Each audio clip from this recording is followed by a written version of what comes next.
દર્શક મિત્રો, નેક્સસ ન્યૂઝમાં આપનું સ્વાગત છે। ગુજરાતમાં સ્થાનિક સ્વરાજની ચૂંટણી તેની ચરમસીમા પર છે। અત્યારે દરેક પાર્ટી એડી ચોટીનું જોર લગાવી રહ્યા છે પ્રચાર પ્રસારમાં। આવી જ રીતે સુરતમાં આમ આદમી પાર્ટીના ગોપાલ ઇટાલિયાએ પણ એક સભાને ગજવી હતી। આવો તો આપણે જાણીએ ગોપાલ ઇટાલિયાએ એ સભામાં કેવી રીતે વિરોધીઓના છોતરા કાઢ્યા। આખા ગુજરાતની અંદર ફેલાઈ ગઈ એનો પાયો અહીંથી નખાણો છે। બદલ હું તમારા બધાનો આભાર માનું છું। દોસ્તો, બહુ ટૂંકી વાત રાખવાનો છું, કેમ કે કિરણ ચોકમાં આપણે બધા ભેગું જવાનું છે। પાછું અસલી મજા ન્યા છે। ભાજપાળે વાટે બેઠા છે, પણ કોઈ આવે એમ નથી। અમારે આમ આદમી પાર્ટીએ સુરતની અંદર વિરોધ પક્ષ તરીકે તમે જ્યારે મત આપ્યો, તો વિરોધ પક્ષમાં હોવા છતાં પણ કેટલું કામ થઈ શકે ઈ કામ કરીને અમારા પાયલબેન અને જીતુભાઈએ બતાવ્યું। આમ તો ખંડિત થઈ અમારી આ વોર્ડની બોડી ખંડિત થઈ, 2 જણા ભાગી ગયા, પણ કાંઈ વાંધો નહીં। એક જ આમ તો પણ જે વધ્યા, જે ટક્યા, જે લોકો માટે લડ્યા, એનું પરિણામ કેટલું સારું આવ્યું એ તમે બધા જાણો છો। કે આમ તો આ સુરત મહાનગરપાલિકા બની અને આઝાદી પહેલાની છે, આ તો અંગ્રેજો વખતની મહાનગરપાલિકા છે। 100 વર્ષ થવા આવશે આજકાલ કરતા। ઈ 100 વર્ષ દરમિયાનમાં સુરત મહાનગરપાલિકા દ્વારા સંચાલિત માત્ર 2 દવાખાના હતા। એક આ સ્મીમેર હોસ્પિટલ, એક પેલું અશક્તાશ્રમ। ત્રીજું કોઈ દવાખાનું સુરત મ્યુનિસિપલ કોર્પોરેશન દ્વારા સંચાલિત નહોતું। તમે ઝાડુ દબાવ્યું, તમે આશીર્વાદ આપ્યો। પાયલબેન, ધર્મેશભાઈ, જીતુભાઈ, વિપુલભાઈ, રચનાબેન, મહેશભાઈ, આ યોદ્ધાઓ લડાઈ લડ્યા, તો અત્યારે અહીંયા તમારા પૂણા વિસ્તારમાં 50 બેડનું દવાખાનું કોર્પોરેશન સંચાલિત ચાલુ થઈ ગયું છે। વાત સાચી છે? એ ક્યાંથી આવ્યું અને કેમ હમણાં જ આવ્યું? સરકાર તો 30 વર્ષથી ભાજપની છે, પણ ન થાય એનાથી કામ, કેમ કે જેની દાનત ન હોય ને એનાથી કામ ન થાય। પાયલબેનના, જીતુભાઈના, શોભનાબેનના પ્રયત્નોથી શાળાઓ નવી બની આ વિસ્તારમાં, અને એનું ખાતમુહૂર્ત કરવા ગયા ત્યારે હું ભેગો હતો। પ્રયત્ન આમ આદમી પાર્ટીના, ખાતમુહૂર્ત કરવા ગયા હતા, પોલીસ આવી, તમે ખાતમુહૂર્ત નહીં કરી શકો, હવે ઈ ગુનો થઈ ગયો। નાળિયેર વધેરીને દીવો કરીએ એટલે ખાતમુહૂર્ત। નવી શાળાઓ બની, શાંતિ કુંજ બન્યા, અને કામ તો માણસની દાનત હોય તો અહીંયા જ થાંભલા હતા, અહીંયા જતો ને કેમ હતો, આમ ગોળાએ મારીને જતા બધા। 2 વ્હીલ વાળા વચ્ચેથી નીકળતા, મોટી ગાડી વાળા આમ ફરીને વ્યા જતા। ઈ કામ કોર્પોરેટરની સત્તામાં ન આવે। લાઇટના થાંભલા, લાઇટનો વિષય રાજ્ય સરકારનો છે, સ્થાનિક સ્વરાજનો વિષય નથી। તેમ છતાંય પાયલબેને, જીતુભાઈએ, શોભનાબેને, આમ આદમી પાર્ટીના બધા કાર્યકર્તાએ પ્રયત્ન કર્યો, અને હું આજે રોડે આવી, રોડે પહેલા કેટલો હાંકડો ને કેવો હતો, અને અત્યારે કેવો છે। ભલે થોડી ઘણી અમારે સાંભળવું પડ્યું, ટીકા ટિપ્પણી, મેળાટોણા સાંભળવા પડ્યા અમારે તે, પણ અમે કામ કરવામાં ને કરાવવામાં ક્યાંય પાછી પાની કરી નથી। પ્રયત્ન 1000% પૂરો કર્યો છે। એ વાત આજે હું 5 વર્ષ પછી તમને પાછો કહી શકું છું કે પ્રયત્ન પૂરો કર્યો, અને એટલે પાછા આવ્યા છે। અને તમે અમારી કોઈ પણ સભા સાંભળજો, કતારગામથી લઈને ક્યાંય પણ જ્યાં ચૂંટણી જીત્યા છે, કોઈ પણ વક્તાનું ભાષણ સાંભળજો, પહેલા કામનો હિસાબ અને પછી નવી બીજી વખત મત આપો એવી વાત તમે ક્યાંય પણ સાંભળશો તો બધા પોતાનો હિસાબ કિતાબ આપે છે। ક્યાંક ઓછો હોય, ક્યાંક વધુ હોય। અમે તો વિરોધ પક્ષમાં હતા તો હિસાબ આપ્યો। ભાજપના તો મેયર હતા, એક પણ ભાજપ વાળો કઈ હિસાબ આપે છે કઈ તેમ સાંભળ્યો હોય તો મને તમે કયો, કોઈ કહેતું હોય શું કર્યું? એક પણ ભાજપના નેતાની અંદર ખબર જ નથી 5 વર્ષ ક્યાં ગયા, તો એ શું કામ મત માગે છે? હું તો અહીંયા આવતા આવે પાયલબેન મારી પેલા બોલ્યા છે, લગભગ એને એનું કામ જ ગણાવ્યું છે। તમે ગમે એ વોર્ડમાં જાઓ તો દરેક આગેવાનો એમ કહે છે કે ભાઈ અમે આટલો પ્રયત્ન કરીને આવ્યા વિરોધ પક્ષ તરીકે, જે કામ વિરોધ પક્ષની સ્થાનિક સ્વરાજની સત્તામાં નહોતા આવતા એ કામમાં ધ્યાન આપ્યું। ડ્રગ્સના મુદ્દા ઉપર લડાઈ કિરણ ચોક પાસે માંડવો નાખ્યો તો 10 દિનો, એ રાજ્ય સરકારનો વિષય છે, કોર્પોરેશનનો નથી। પણ સરકાર રાજ્યનો વિષય હોય કે અહીંનો હોય, નાગરિક તો ગુજરાતના છીએ ને, તો અમે સમજી વિચારીને એ મુદ્દા ઉપર પણ લડાઈ લડ્યા. અમે અમારા બધા કામ ગણાવીએ છીએ લોકોની વચ્ચે. ભાજપમાં 2 ખટારા નેતા ઉતાર્યા છે સુરતમાં. અને મનસુખભાઈ માંડવિયા અત્યારે ભાષણ કરતા હતા. એ કે તમારો ને આપણો તો નાળ ને નાભી જેવો વ્યવહાર છે. સાંભળ્યું એને ભાષણ? સાંભળ્યું કોઈએ? છોકરું જન્મે એટલે નાળ આવે, એ નાભી સાથે જોડાયેલી હોય. એને એના ભાષણમાં એવું કીધું કે આપણો એટલે સૌરાષ્ટ્રના લોકોનો અને ભાજપનો નાળ નાભી જેવો વ્યવહાર છે. એટલે મત તો તમારે અમને જ દેવાના. કાંઈ વાંધો નહીં. ધારો કે નાળ નાભી જેવો વ્યવહાર હોય તો તમારે જેની હારે વ્યવહાર છે એના છોકરાને ભણાવવા માટે તેમ વરાછામાં કઈ કોલેજ ખોલી? ઈ તો કયો વ્યવહાર છે તો વ્યવહાર 2 બાજુ હોય કે એક બાજુ? તો એક બાજુથી મત નાખ 30 વર્ષ નાખ્યા. અમે તો વ્યવહાર નિભાવ્યો, તમે વ્યવહારમાં એક કોલેજ કરી દીધી. અહીંયા વ્યવહારમાં તમે અમારે અહીંયા રમત ગમત નો ગ્રાઉન્ડ આ વરાછા આખા છોકરા રમે એવું કર્યું નથી? કર્યું તો નાળ કાપી નાખવાની છે આ વખતે હરખી રીતે. આવ નહીં હાલે. અને તમે દિલ્હીથી ઉડીને આઈઠે આવ્યા, ઈ કેવા આવ્યા કે આપણો વ્યવહાર નાળ નાભીનો? અમને એમ તો ત્યાંથી આવ્યા છો કહેશો કઈ કોલેજ આટલી બની, દવાખાના આટલા બન્યા, આટલા સ્પોર્ટ્સ કોમ્પ્લેક્સ બની, આટલી લાઇબ્રેરીઓ બની, આટલી જગ્યાએ વોર્ડ વાઇઝ સારામાં સારી લાઇબ્રેરીઓ બની. ના, એવી કઈ ની વાત જ નથી. હિન્દુ, મુસલમાન, ભારત, પાકિસ્તાન, કેરળ, કાશ્મીર આવું ચાલે છે. પૂણાના વોર્ડની ચૂંટણીમાં ક્યાં કાશ્મીર આટા મારે છે, ક્યાં આમાં પશ્ચિમ બંગાળ ને એ બધું પૂણામાં શું છે? અહીં બધા કાઠિયાવાડના છે, અહીં બધા મધ્યમ વર્ગના લોકો છે, માંડ પૂરું થાય એવી રીતે જીવે છે. તમે એના જીવનની અંદર હું બીજું સારું કરીને દેશો ઈ કયો ને? નથી કહી શકતા. અને અત્યારે બેને મને કીધું કે રિઝર્વેશન લાગી ગયા છે અનેક સોસાયટીના કોમન પ્લોટમાં, અનેક મકાનો ઉપર. તમે બધાય મને એમ કહો કે પેલા નકશો બને કે પેલા મકાન બને? મકાન બનાવવાનું હોય તો સિવિલ એન્જિનિયરિંગ આવે છે, આર્કિટેક્ટ આવે, એ આર્કિટેક્ટ પ્લાનિંગ બનાવે, પિલ્લર આટલા, બીમ આટલા, કોલમ આટલા, એમાં સળિયા આટલા જાડા વપરાશે, આનું આ. તો પેલા નકશો બને કે પેલા સીધું મકાન બની જાય પછી નકશો આવે? આ ભાજપના રાજમાં પેલા બધા જ બિલ્ડરો, નેતાઓ ભાજપના અને અધિકારીઓ ત્રણેય ભેગા મળી મન ફાવે એવી જગ્યાએ મન ફાવે એવું બાંધકામ કરી નાખે અને લોકોને વેચી નાખે. લોકો ખરીદી લે, પછી ટીપી નો નકશો આવે કે અહીંયા તો અમારે સરકારી જગ્યા બોલે છે, અહીંયા તો રિઝર્વેશન બોલે છે, અહીંયા તો આ બોલે છે. બિલ્ડરો જ્યારે બાંધી નાખે, મન ફાવે એવી રીતે બાંધકામ કરે, ત્યારે કોઈ રોકતું નથી એને. કેમ કે ભાજપના નેતા અને અધિકારી બે ધરાઈને પૈસા લઈ લે. આખું પૂણા બન્યું. ક્યાંય કાટખૂણે કઈ રસ્તો છે? સાપ સીડી જેવા રસ્તાઓ, ક્યાંથી ક્યાં નીકળો કોઈને ખબર જ ન પડે. તો આવી રીતે બાંધકામ શું કામ થવા દીધું? અમે તો વિરોધ પક્ષમાં નહોતા, અમે તો રાજનીતિમાં નહોતા તે દિવસે. આજથી 20 વર્ષ પહેલા જેમ ફાવે એમ સોસાયટીઓ કોણ બનાવીને વયું ગયું? ઈ માણસ પૈસા કમાઈ ગયો, ઈ વખતનો નેતા પૈસા કમાઈ ગયો. એ ભાઈ અવાજ વધારો, કેમ દબાવો છો? વધારો.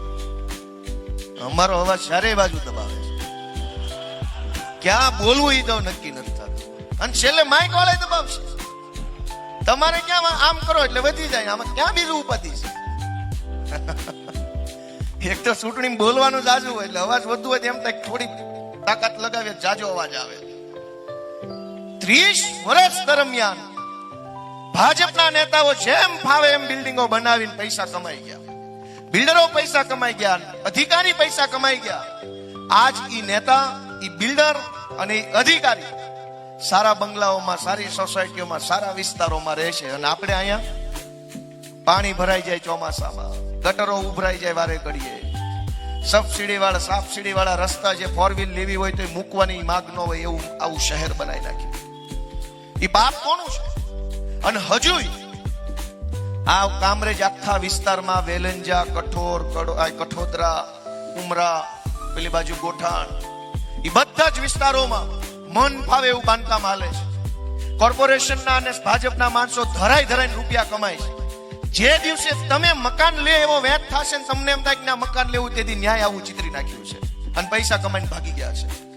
હું બોલું છું, મગજમાં આવે છે બધાને કે પહેલા મકાન બને, પહેલા સોસાયટી બને, પહેલા બધું બની જાય, પછી ટીપીનો નકશો આવે, અને પછી તમારા જ મકાન ઉપર ગાર્ડન બોલતો હોય. તારે કાકા ગાર્ડન જ બનાવો તો નકશો પેલા બનાવો હતો ને, પેલા બિલ્ડરને ના પાડી હતી કે હમણાં ખાઈમ ભાઈ પેલા ગાર્ડનનો નકશો આવવા દે પછી બિલ્ડિંગ કરીએ. દોસ્તો, આ કઈ પરિસ્થિતિમાં આપણે જીવીએ છીએ? કેટલાય વર્ષોથી ખાડીનો પ્રશ્ન પડતર હતો. ખાડી બાંધકામ થતું નહોતું. સરકાર તો તેથી ભાજપની હતી, આજે એ ભાજપની છે. પણ લડનારા માણસો, બોલનારા માણસો, અવાજ ઉઠાવનારા માણસોને તમે મત આપો તો આજ ખાડીની પેકિંગ કરવાનું કામ તમારી નજર સામે ચાલુ છે. લગભગ કોનું પૂરું થવા એવું. મચ્છર ખાય ખાય મચ્છર ખાય ખાય મચ્છરે ઘોડા જેવા થઈ ગયા, પણ ખાડી પેક ન થઈ. મચ્છર ખાય ખાય ને આપણે નહીં, મચ્છર માં જાડા થયા. પેલા નાના મચ્છર હતા ને પછી મોટા મોટા મચ્છર આવ્યા ને પછી તો મોટા માખા આવ્યા. દોસ્તો, મારી તમને ટૂંકી વિનંતી એટલી જ છે કે અમે બધા લડનારા માણસો છીએ. સમાજ માટે, લોકો માટે, સામાન્ય માણસો માટે, સમાજના છેવાડાના ગરીબ વર્ગ માટે લડનારા માણસો છે.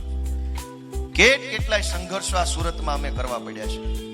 તો એ પાર્ટી નો બદલી, રસ્તો નો બદલ્યો, વિચાર નથી બદલ્યો. એ જ વિચાર જે 2021માં લઈને અમે આવ્યા હતા, એનો ઈ જ વિચાર સાથે, એની ઈ જ પાર્ટી સાથે, એની ઈ જ હિંમત સાથે ફરી એક વખત તમારી પાસે આવ્યા છે. ફરી એક વખત અમને તક આપો, અને આ વખતે એવી તક આપો કે મેયર બની જવો જોઈએ સુરતમાં આમ આદમી પાર્ટી. અને બીજી એક એ મહત્વનો મુદ્દો છે કે આ ભાજપ વાળા જીતશે તો શું કરશે એ કોઈને નથી ખબર. કોઈ પણ ભાજપ વાળાને પૂછજો ધારો જીતશો શું કરશો, તો કે વિકાસ. પણ હું એમ વિકાસ એટલે હું? તમે લાઇબ્રેરી બનાવશો, શાળા બનાવશો, દવાખાના બનાવશો, યુનિવર્સિટી બનાવશો, પાલમાં આરટીઓ છે અહીં કામરેજમાં લઈ આવશો, બસ સ્ટેન્ડ બનાવશો વરાછામાં, કોલેજ કરશો, સ્ટેડિયમ બનાવશો, સ્પોર્ટ્સ કોમ્પ્લેક્સ. શું તો એ કાંઈ નહીં, મોદી મોદી મોદી. કોઈને ખબર જ નથી જીતશો તો કરશો હું. તમે હજુ કોઈને પૂછજો એના કાર્યાલય અમથા અમથા બેહવા જાજો, હું તો વિનંતી કરું, કેમ કે તમને બધા ઓળખતા ન હોય. અમે જાય ઓળખી જાય છે. અમથે અમથું બેહવા જવાનું અને એને પૂછવાનું, ભાઈ આપણું ભાજપનું બહુ અત્યારે જુવાળ છે, પણ આપણે જીતી જશો શું કરશું ની પબ્લિક બહુ પૂછે છે. મને કહો ને તો મારે મારી સોસાયટી 2 મુદ્દા કહેવા છે. આમ કાલુથી કહેવાનું, જાજો બેસવા એની કાર્યાલય અને કહેજો કે મને કઈક 2-3 મુદ્દા આપો કે આપણે શું કરવાના છે. અમારી સોસાયટી બધા મેણા મારે શું કાર્ય કરતા છું, પણ અમને એમ કે છે કે તમારી પાર્ટી કઈ કરવાની નથી. એક પણ ભાજપના કાર્યાલયે બેઠેલો પેજ પ્રમુખ છે તમને કઈ નહીં કે કઈ કરવાના છે. કોઈને ખબર જ નથી શું કરવાનું છે. મોદી મોદી કરવાનું છે. દોસ્તો, કાઠિયાવાડમાં સુવિધા નહોતી, પાણી નહોતું, વ્યવસ્થા નહોતી, ખેતીમાં કઈ વધ્યું નહીં, શાળા નહીં, દવાખાના નહીં, અને એટલે જ આપણે સુરત આવ્યા. તો અહીંયા પાછી એની પરિસ્થિતિ, ગામના ગામ ખાલી થઈ ગયા એને ભાજપ વિકાસ કહે છે, ને અહીંયા આવીને લોનો લઈ લીધી એને વિકાસ કહે છે. તો ખરો વિકાસ ગયો ક્યાં? વિકાસ થયો તો પેલા તો ગામડે રહેતા હોત, આપણે અહીં નો આવ્યા હોત. કાળા ટાઈપના મકાનમાં રહેવા, કોકના પાર્કિંગમાં ભાડે રહેવા, ત્રીજા માળે ગોળ ગોળ નિહળીએ સડીને ઘરે જવાય. જો અહીં નહીં, સીધી રીતે ઉપર નથી જવાતું. ગોળ ગોળ કેટલું ફરો ત્યારે ત્રીજા માળે પોકો. હું કામ અહીંયા આવ્યા? વિકાસ થયો તો ગામડે હોત, વિકાસ ન થયો તો અહીંયા આવ્યા હતા. સિવિલ સ્કોર ખરાબ થઈ ગયો. વિકાસ ક્યાં? વિકાસ? મુખ્યમંત્રી આજે અહીંયા આવ્યા છે સુરતમાં, સ્વાગત છે. ગુજરાતના આપણે બધા ગુજરાતના, ઈ ગુજરાતના, પણ એને કોઈ પૂછે તો ખરા. એને એના ભાજપ વાળા સાચું નહીં કે. હું તમારા બધા વતી માનનીય મુખ્યમંત્રી સાહેબ ને પૂછું છું, સાહેબ અહીં આવ્યા છો, તમારા એકેય ભાજપ વાળા તમને ધ્યાન દોર્યું કઈ દાદરાય ગોળ ગોળ સડવા પડે છે એટલી જગ્યા નથી વધી? સીધી રીતે તમે ઘરે જઈએ કોઈ એવી જગ્યા નથી, વળ ખાઈને ઉપર જવું પડે છે. સાચું બધા પાડો નકર ના પાડો ને એમાં ક્યાં એવું કઈ ગાડીઓ મૂકવાના ડખા હોય. એટલી હાંકડી સોસાયટી બનાવી નાખીશ, જેમ ભાવે એમ બાંધકામ.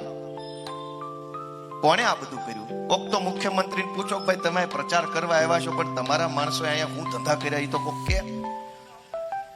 અને એટલે હું તમને બહુ ટૂંકી વિનંતી કરવા આવ્યો છું. ઘણું કામ આમાં. પાયલબેન તો વિરોધ પક્ષના નેતા બન્યા, અને જે વિરોધ કર્યો ભાઈ, જે વિરોધ કર્યો ભૂકા કાઢી નાખે એવો વિરોધ કર્યો.